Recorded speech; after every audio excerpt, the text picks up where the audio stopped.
Hello दोस्तों, स्वागत है आप सभी का। और आज हम एसएससी जीडी 11 जनवरी 2023 शिफ्ट फर्स्ट का पेपर सॉल्व करेंगे। और आप आज की क्लास की पीडीएफ टेलीग्राम ग्रुप से डाउनलोड कर लेना। तो देखिए आप पहला सवाल क्या लिखा है। पहला सवाल कि कितने वर्षों में 800 रुपये की धनराशि 10% वार्षिक दर से 926.10 हो जाएगी, जबकि ब्याज अर्धवार्षिक रूप से संयोजित होता है। ये आप देख रहे हो कि ब्याज कैसा है, अर्धवार्षिक है, यानी कि हाफ ईयरली काउंट कर रहे हैं। आपको दिया क्या है, आपको दे रखा है 800 रुपये धनराशि, यानी कि आपको मूलधन दे रखा है। क्या दे रखा है? मूलधन, या प्रिंसिपल जिसे बोलते हैं। मूलधन कितना दे रखा है?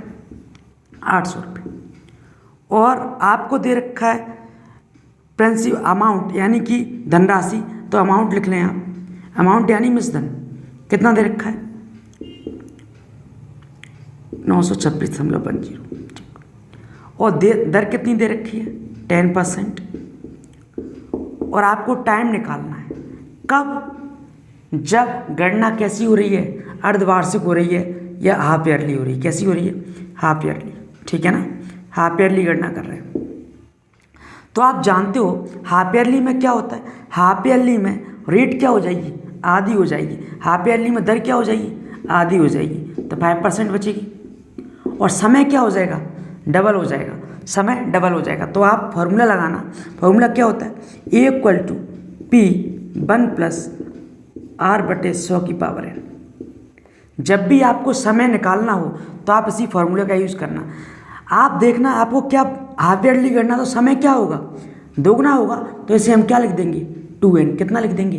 पावर लिख देंगे हम 2n, क्योंकि समय दुगना करना है। अब लिखें, अमाउंट कितना है आपका? 926.10। और प्रिंसिपल कितना दे रखा है आपको? डिवाइड लग जाएगा प्रिंसिपल का 800। और 1+ रेट कितनी है? 5% डिवाइड बाय 100⁻2n। अब आप इसे सॉल्व करें, ये कितना आएगा? 20। अब आप इसे सॉल्व करें, यहाँ दशमलव बटा कितना? 2 जीरो, 1 जीरो से 1 कट गया। तो आपको मिला क्या? ये क्या है? ये कितने का क्यूब है? आपको दिख रहा होगा, ये 21/20 का क्यूब है। और इधर कितना हो गया? 20 से कम 20 और 21/20 की पावर 2n। तो आप जानते हो जब आधार समान होता है तो घातें कैसी? बराबर में। घातें कैसी? बराबर में। तो 3/2n कितना आएगा? 3/2n। तो n कितना आएगा? 2 का भाग लग जाएगा 1.5, यानी कि n की वैल्यू कितनी आएगी? 1.5 वर्ष। कितनी? 1.5 वर्ष। कितनी है? 1.5 वर्ष। तो आप समझ गए होंगे, जब आपको टाइम निकालना हो तो आप इस फॉर्मूले का यूज़ करना, जिससे आसान हो जाएगा। ठीक है। अब आप नेक्स्ट क्वेश्चन देखें, क्या दे रखा है नेक्स्ट क्वेश्चन कि रॉबिन किसी दूरी का 1/4 भाग 20 किलोमीटर प्रति घंटा की रफ्तार से चाल से अगला 1/4 10 किलोमीटर प्रति घंटा की चाल से और शेष 80 किलोमीटर की चाल से तय करता है। संपूर्ण दूरी में रॉबिन की औसत चाल बताना है। तो आप ये बताएं, यहाँ पर आपको दिया है क्या कि कितनी दूरी ट्रैवल की है? हमें नहीं पता कितनी दूरी ट्रैवल की है, लेकिन इतना दिया है कि जो 1/4 है वो कर रहा है 20 किलोमीटर प्रति घंटा की स्पीड से। फिर अगेन 1/4 वो ट्रैवल कर रहा है 10 किलोमीटर प्रति घंटा की स्पीड से। और बाकी जो शेष बचा, तो आप शेष कितना बचा, तो आप इन दोनों को जोड़ें। पहले इन दोनों को जोड़ें, 1/4 + 1/4 जुड़ेगा तो कितना मिलेगा? 1/2 मिलेगा एलसीएम लेके। तो बचा कितना? 1/2। 1/2 कितने की स्पीड से? 80 किलोमीटर प्रति घंटा की स्पीड से। ठीक है ना। पहला तो ये कि आप x मान के कर लें, या फिर हम कोई भी डिस्टेंस अपनी मर्जी से मान लें, क्योंकि हमें निकालना है क्या? औसत एवरेज स्पीड निकालनी। क्या निकालनी है? एवरेज स्पीड निकालनी। और एवरेज स्पीड क्या होता है? टोटल डिस्टेंस, यानी कुल दूरी अपॉन टोटल टाइम। तो आप यहाँ देखें, आपको डिस्टेंस का तो पता ही नहीं है, तो आप डिस्टेंस अपनी मर्जी से मान लें। सपोज करो मैं डिस्टेंस मान लेता हूँ 400। कितनी? 400 किलोमीटर। कितनी? 400 किलोमीटर। 400 जैसी मानी तो आप देखना, इस 400 डिस्टेंस मानी तो यहाँ से हमें क्या चाहिए, टोटल डिस्टेंस। टोटल डिस्टेंस तो हमारी 400 होगी, ठीक है। टोटल टाइम, टाइम कैसे निकलेगा, टाइम क्या होता है, टाइम होता है distance upon speed. Distance upon speed आप जानते हो। समय क्या होता है, समय होता है दूरी बटे चाल। कितना होता है, दूरी बटे चाल। तो आप देखो कितना, 20 किलोमीटर प्रति घंटा की रफ्तार से 1/4 ट्रेवल कर रहे हो, तो 1/4 कितना होगा, 1/4 यानी कि कितना हुआ, 100 किलोमीटर। 100 किलोमीटर आपने कितने की स्पीड से, 20 की स्पीड से, तो आपको कितना घंटा लगेगा, 5 घंटे, है ना, 5 घंटे। ऐसे यहाँ पर ये भी 100 आएगा, क्योंकि 400 का 1/4 कितना होगा, 100, तो इसे कितना लगा, 10 घंटे। तो आप लिख लेना इधर, टाइम लिख लेना, टाइम इसे कितना लग रहा है, 5, यहाँ लगा 10 घंटे। यहाँ पर देखो आप, ये लिखा है 80 और ये 1/2 यानी कि 200। बचा कितना है, 100 किलोमीटर हो गया, 100 किलोमीटर हो गया, 400 टोटल चलना था, बचा कितना है, 200। तो 200 का 200 बचा है, तो 200 का 80 में भाग लगेगा तो कितना आएगा, 8 एकम 8 और 8 दूनी 16 और 8 5 40, ठीक है ना। यानी कि 2.5 घंटे लग गए। तो टोटल टाइम यानी 5 घंटे प्लस 10 घंटे प्लस 2.5 घंटे, इनको जोड़ें, ये 400 बटे 15 और 2 17, 17.5 आएगा। कितना आएगा, 17.5। ऊपर एक जीरो बढ़ा दें और आप इसे काट लें। कितने से काट दें, 25 से काट दें। 25 7 175 और 25 से कम 25, बचा कितना, 15 25 150, ठीक है। अब आप इसे 7 से काट दें, 7 दूनी 14 और 7 दूनी 14, यानी 22.8 कितना आ रहा है, 22.86 किलोमीटर पर आवर इसकी एवरेज स्पीड रही होगी। समझ में आ गया। आप लोग चाहते तो इसे x से भी बना सकते थे। कैसे, कि आप मानते कि 1/4 यानी x/4 चला है, फिर x/4 बचा कितना, 2x/4, सॉरी बचा कितना है, आधा x/2। फिर इसके बाद फिर वही करते टाइम निकालने के लिए। कैसे, x/4 का डिवाइड करते किसमें, टाइम, स्पीड कितनी है 20, फिर अगेन x/4, अगेन स्पीड 10, फिर कितना x/2 और स्पीड कितनी है 80। तब इसे सॉल्व करते, तब जाकर हमारा आंसर आता है इतना, क्योंकि x से x कट जाता है ऊपर एलसीएम लेके। तो आप समझ रहे होंगे, हम अगर कुछ वैल्यू मान लेते हैं तो इससे हमें आसानी से सॉल्व कर पाएंगे, ठीक है। अब आप नेक्स्ट क्वेश्चन देखें, क्या दे रखा है नेक्स्ट क्वेश्चन में, कि प्याज के मूल्य में 25% वृद्धि से एक महिला 200 रुपये में 5 kg प्याज कम खरीद सकती है, तो प्याज का बढ़ा हुआ प्रति kg मूल्य बताना है। तो आप बताएं कि 5 kg कम का क्यों खरीद पा रहे हो आप प्याज, क्योंकि मूल्य में 25% वृद्धि हो गई, तो आप 200 रुपये में 5 kg कम खरीद पा रहे हो। तो आप ये नहीं कह सकते कि 200 में 25% की वृद्धि हुई है, 25% की वृद्धि हुई है, इसी के कारण तो हम 5 kg कम खरीद पा रहे हैं, क्यों, हाँ या ना, ठीक है। तो आप इसे काटें, 25 चौक 100, 4 पन्ने 20 यानी 50, यानी 5 kg 50 रुपये आ गया ये, और ये 5 kg, 50 रुपये की कमी के कारण 5 kg कम खरीद पा रहे हैं, तो काट दें 10, यानी 10 रुपये में 1 kg, कितना, 10 रुपये में 1 kg।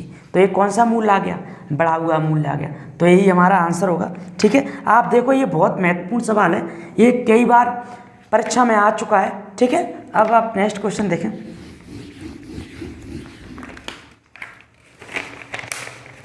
क्या दिया है कि यदि 2 की पावर 305, कितनी, 2 की पावर 305 और प्लस 303, इसे किससे डिवाइड करना है, 9 से डिवाइड करना है, किससे, 9 से, और हमें इसका क्या बताना है, शेषफल बताना है यानी रिमाइंडर बताना है।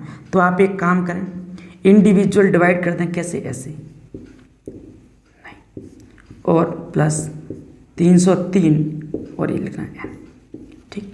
अब आप इसका डिवाइड इसमें करें तो कैसे होगा। सबसे पहले एक काम करते हैं, इसे हम 2 की पावर 3 बना लेते हैं। इसे 2 की पावर 3 बनाएंगे ऐसे 8 को, तो कितना होगा 3 एकम 3 और ये कितना बचा 3 एकम 3 और बाहर क्या आ गया 2 की पावर 2।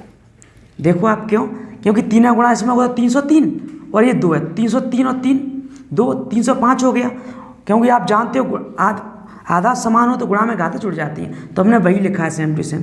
और डिवाइड बाई 9 और इसमें भी भाग लगा दो 9 का, तो कितना मिला 9 तिया 27, 3 बचा यानी 6 यहाँ बचा। ठीक है, अब आप देखो ये क्या है 2 की पावर 3 कितना होता है 8 होता है, तो आप ऐसे ही लिख सकते हैं 8 को 9 - 1 की पावर 101 डिवाइड बाई 9 और ये लिखा है 2 की पावर 2 और प्लस 6 तो चल ही रहा है साथ में क्योंकि यहाँ पर से 6 मिल रहा है।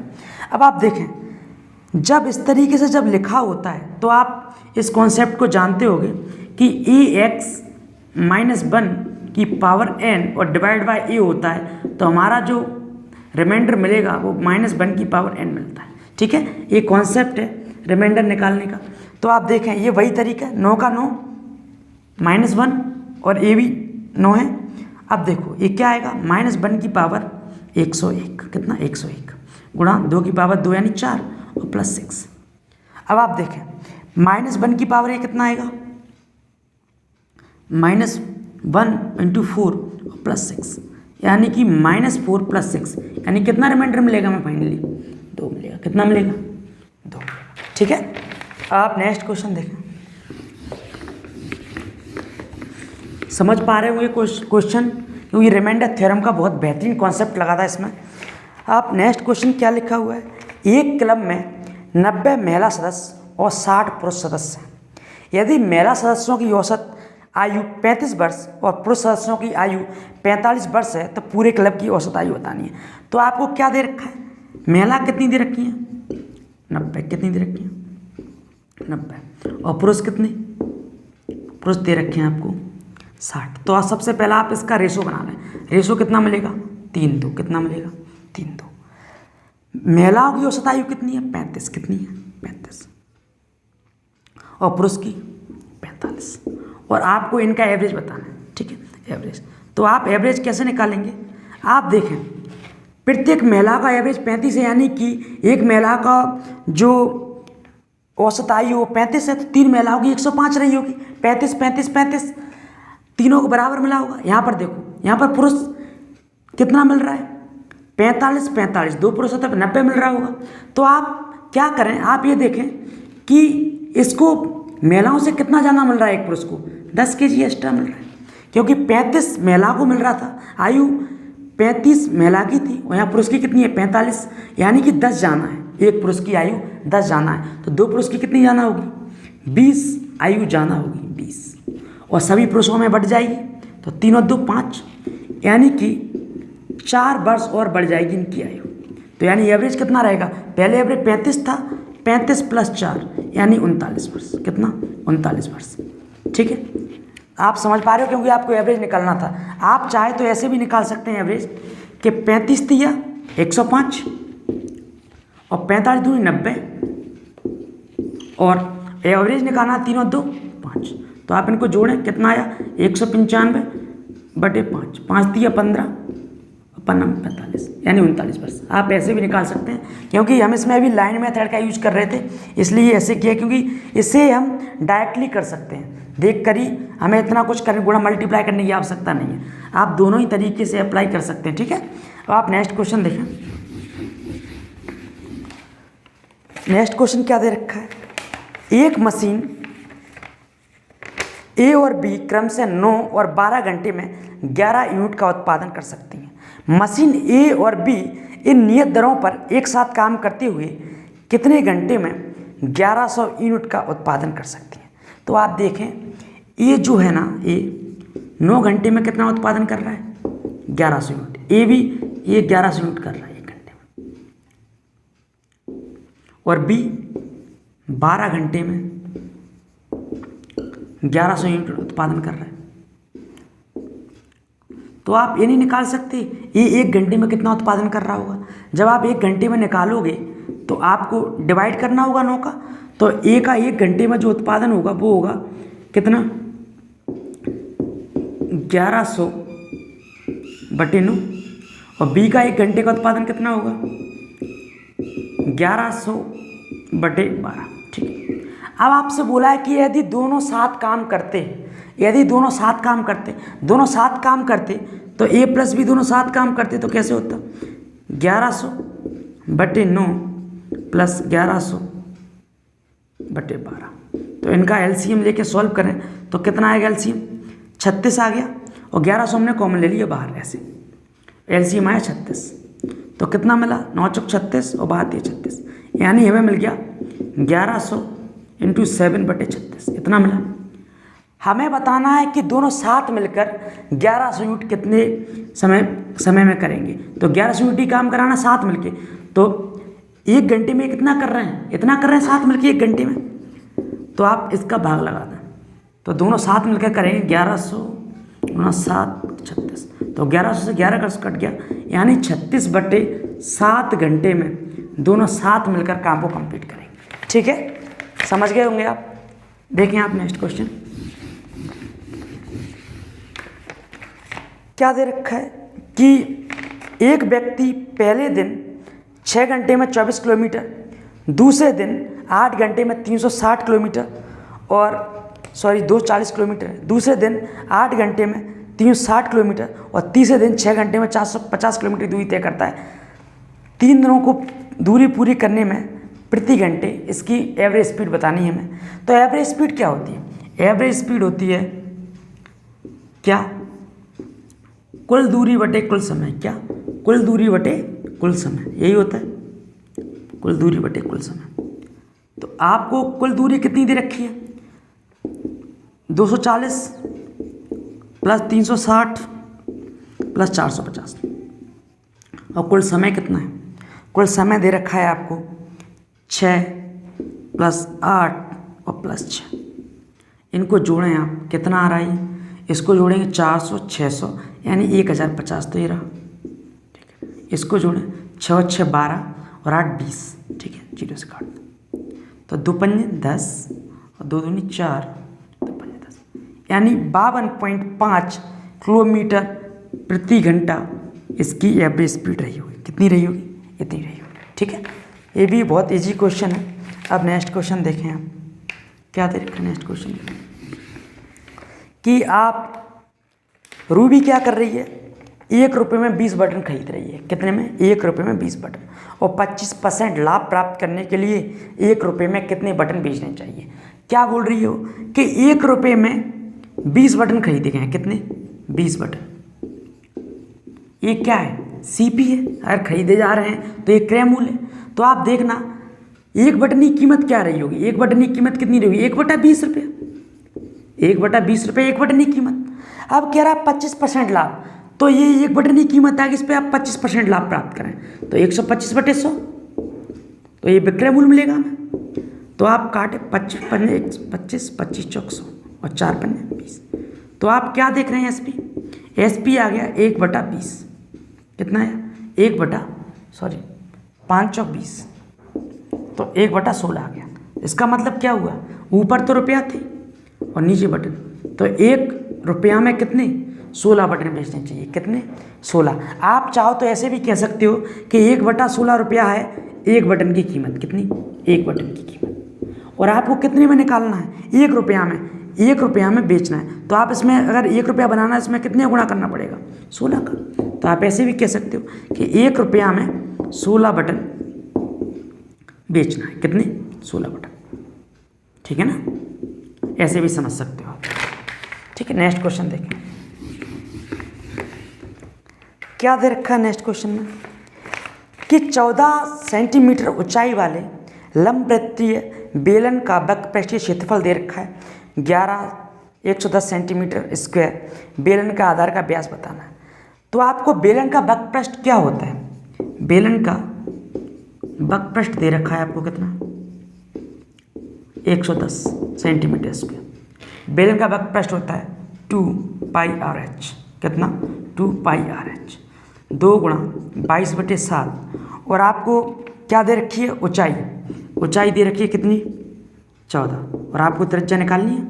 तो आप सॉल्व करें इसे, 7 दूनी 14। अब इसे 11 से 22 से काट दो, 22 पंजे 110, ठीक है। तो रेडियस कितनी आई आपकी 5/4, कितनी आई 5/4। आपको चाहिए क्या, आपको चाहिए व्यास यानी 2r की वैल्यू। व्यास त्रिज्या का दुगुना होता है, तो 5/4 गुणा 2, तो यानी कि 2 दूनी 4, 5/2 यानी कि 2.5 सेंटीमीटर। कितनी 2.5 सेंटीमीटर इसकी क्या रही होगी, त्रिज्या रही होगी। कितनी रही, सॉरी व्यास रहा होगा, ठीक है। नेक्स्ट कि मनीष ने एक एयर कंडीशन खरीदा है, एयर कंडीशनर 46,875 रुपये का। इसके मूल्य में 8% वार्षिक दर से मूल्यह्रास। मूल्यह्रास का मतलब क्या होता है कि मूल्य में कमी हो रही है 8% प्रति वर्ष। 3 वर्षों के बाद एयर कंडीशनर की कीमत क्या होगी। तो आप देखें 8% की कमी हो रही है, इसका मतलब 100 से 92 हो रहा है। कितना हो रहा है 100 से 92। तो आप इसे सॉल्व करें, 25 और 4 दूनी 8 और 23। तो आप कह रहे हो कि हर साल 25 से 23 हो रहा है, ठीक है, 25 से 23। तो आप समझें 25 से 23 हो रहा है कितने साल तक, 3 सालों तक हो रहा है। तो मैंने 3 सालों तक ऐसे लिख दिया, ठीक है। अब इसका आपस में मल्टीप्लाई होगा, तो 25 गुणा 25 गुणा 25 का क्यूब कितना होता है 15,625। कितना 15,625। और 13 क्यूब कितना होता है 12,167। कितना 12,167। आपको ये क्यूब याद होने चाहिए जिससे हम इन सवालों को डायरेक्टली लिख सकें। अब आप देखो, आपको शुरुआत में कितने में खरीदा था आपने 46,875, और आप यहाँ कितने में खरीद रहे हो 15,625 में। आपको निकालना है घटने के बाद मूल्य क्या रहा होगा 12,167 रहा होगा। तो आप इसे देखो 15, 30, 45 लगभग ये 3 बार ही कट रहा है, 3 बार काट दो। अब इसका गुणा कर दो, आप कितना आएगा 7 × 21। पीछे एक ही ऑप्शन में दिख रहा है, ऑप्शन में फर्स्ट में, तो 36,501 लगा दें। कितना 36,501, और चाहे तो एक बार और मल्टीप्लाई कर लें, 7 × 21 6 × 18, तो 0 यही आ रहा है, ठीक है। तो आप नेक्स्ट क्वेश्चन देखें क्या दे रखा है। नेक्स्ट क्वेश्चन कि किसी अनुपात में प्रथम और चतुर्थ का अनुपात दे रखा है 70, द्वितीय और तृतीय का अनुपात का गुणनफल दे रखा है 3.5x। तो x का मान बताना है। तो आप देखो 4 वैल्यू मान लो कोई भी, a, b, c और d। इस तरीके से लिखते हैं हम चतुर्थ अनुपाती। तो आपको a/b मिलेगा और c/d, ठीक है ना। तो आप इसका मल्टीप्लाई इसमें होगा, a × d मिल गया, यहाँ मिल गया b × c। आपसे क्या बोला है कि पहले और चौथे का गुणनफल कितना है 70। तो पहला ये रहा और चौथा ये रहा, a × d, इनका गुणनफल कितना दे रखा है 70। और दूसरे और तीसरा, ये दूसरा है और ये तीसरा है और ये फोर्थ है और ये फर्स्ट है ना। दूसरे और तीसरे गुणनफल कितना दे रखा है 3.5x। सही बात है कि नहीं। अब आप इसे काट दें, 35 दूनी 70, यानी कितना आएगा 20। x की वैल्यू कितनी आएगी 20 आएगी, नीचे दशमलव लगाया ना इसलिए, ठीक है। समझ गए होंगे आप इस क्वेश्चन को, बहुत ईजी है। नेक्स्ट क्वेश्चन देखिए। नेक्स्ट क्वेश्चन क्या दे रखा है कि 4 अंकीय सबसे बड़ी और सबसे छोटी संख्या के बीच अंतर ज्ञात करें जो 36 और 48 से पूर्णतः विभाज्य है।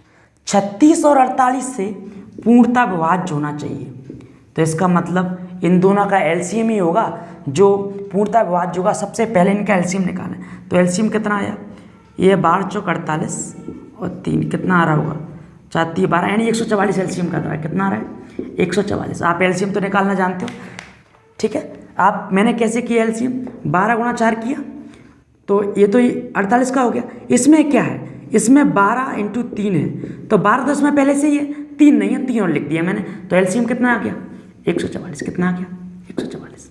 अब हमें बताना है सबसे छोटी संख्या 4 अंकों की और सबसे बड़ी संख्या 4 अंकों की।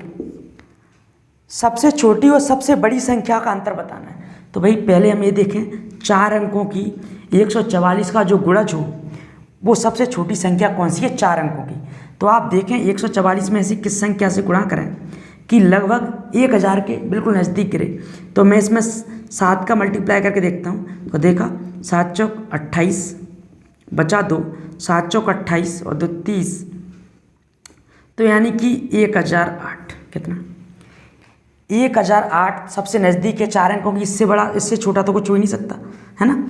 अब यहाँ पर देखें 9 4 अंकों की सबसे बड़ी, तो मैं पहले देखता हूँ कि 5 अंक की सबसे छोटी कौन सी होगी, ये होगी। इसमें 0 बढ़ा दिया बस मैंने। अगर इसमें से 144 माइनस कर दूँ इसे गुणज, तो हम कहाँ पहुँच जाएंगे? 4 अंकों की सबसे बड़ी है, पहुँच जाएंगे। तो ये कितना बचा? 6 बचा, है ना।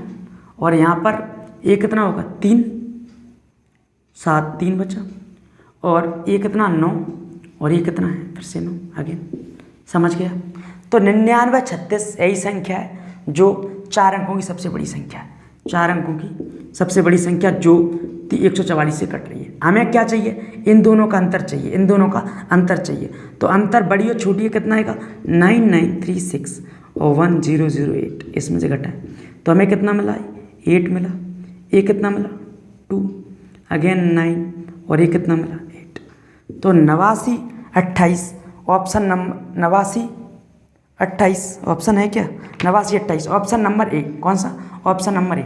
ऑप्शन नंबर ए लगा दें आप, ठीक है। फर्स्ट। नेक्स्ट क्वेश्चन देखें, क्या दे रखा है? a प्लस बी आपको कितना दे रखा है? 25 दे रखा है। a प्लस बी कितना दे रखा है? 25 दे रखा है। और a माइनस बी कितना दे रखा है? 7 दे रखा है। कितना? 7। और आपको इनका मध्य अनुपाती निकालना है। तो मध्य अनुपाती तभी निकाल पाओगे, मध्य अनुपाती का मतलब ये कह रहा है कि ये निकालिए आप मध्य अनुपाती। तो अगर आपको मध्य अनुपाती निकालना है तो आपको a और b की वैल्यू निकालनी होगी। तो a और b की वैल्यू निकालते हैं, कैसे? विलोपन लगाते हैं। ये कट गया, 2a बराबर ये 32, तो a की वैल्यू कितनी आई? 16, और 16 यहाँ पर पुट कर दें, कहीं पे 16 यहाँ पुट किया तो कितना मिलेगा?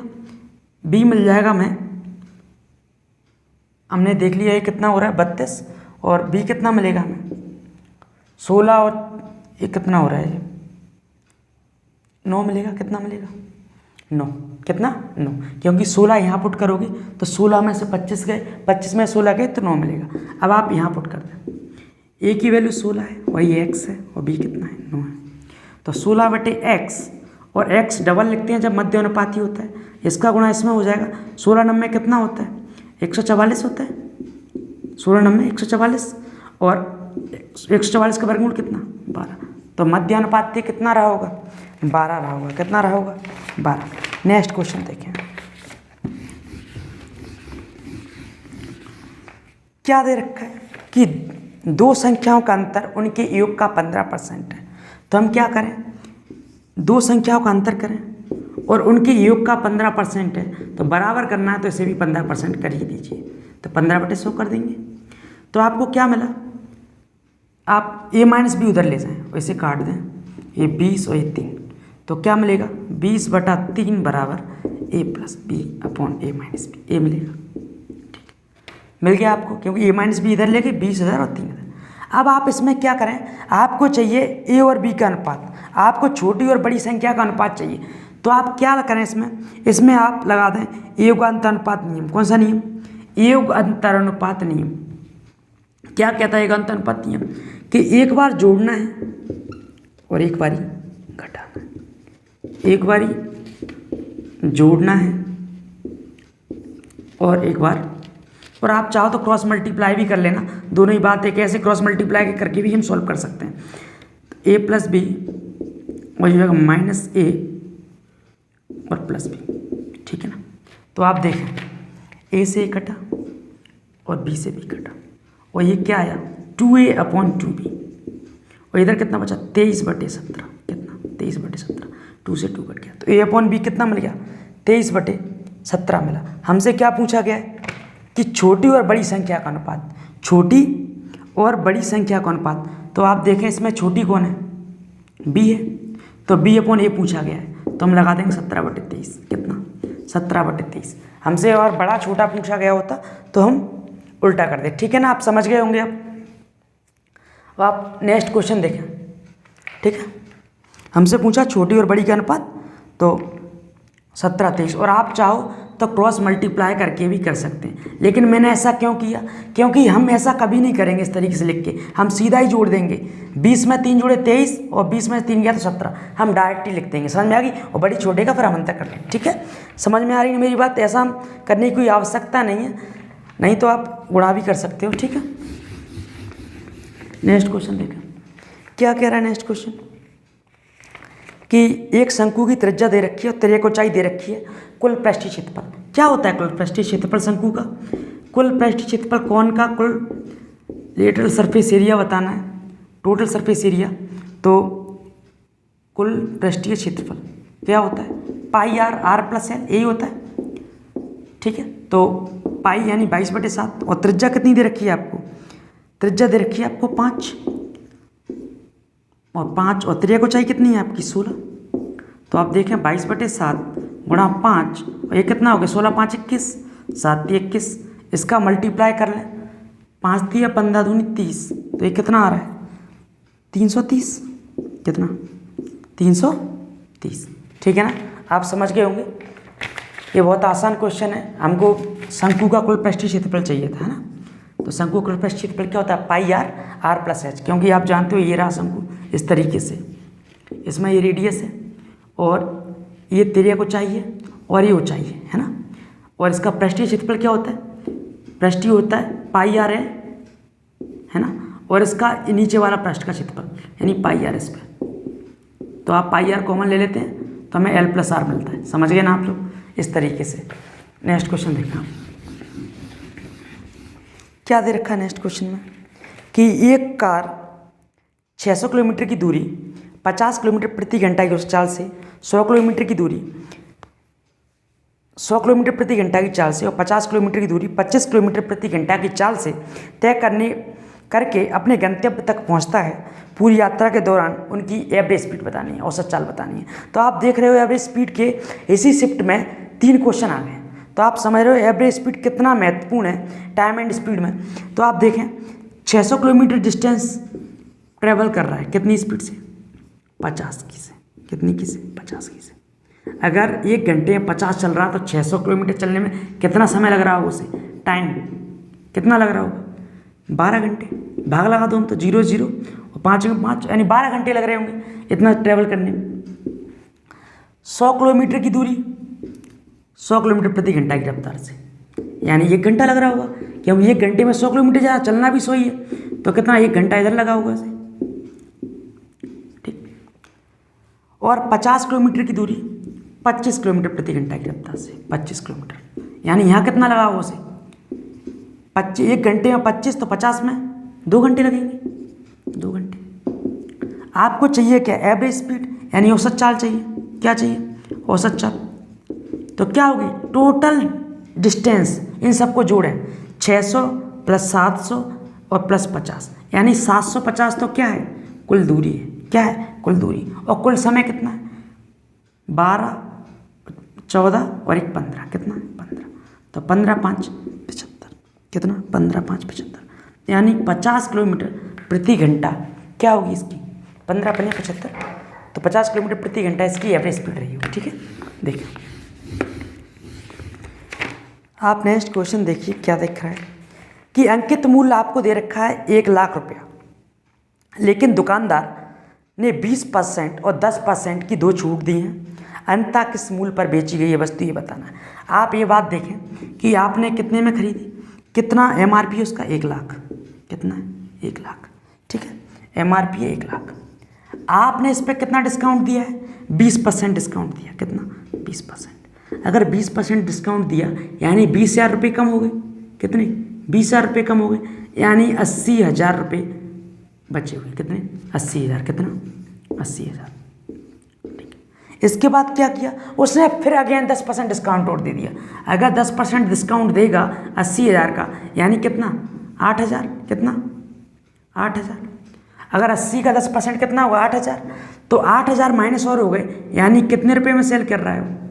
72,000 रुपये में, क्योंकि 80,000 में से हम 8,000 और माइनस कर देंगे यानी 72,000 रुपये में उस वस्तु को क्या किया गया है? सेल किया गया है। ठीक है, आप नेक्स्ट क्वेश्चन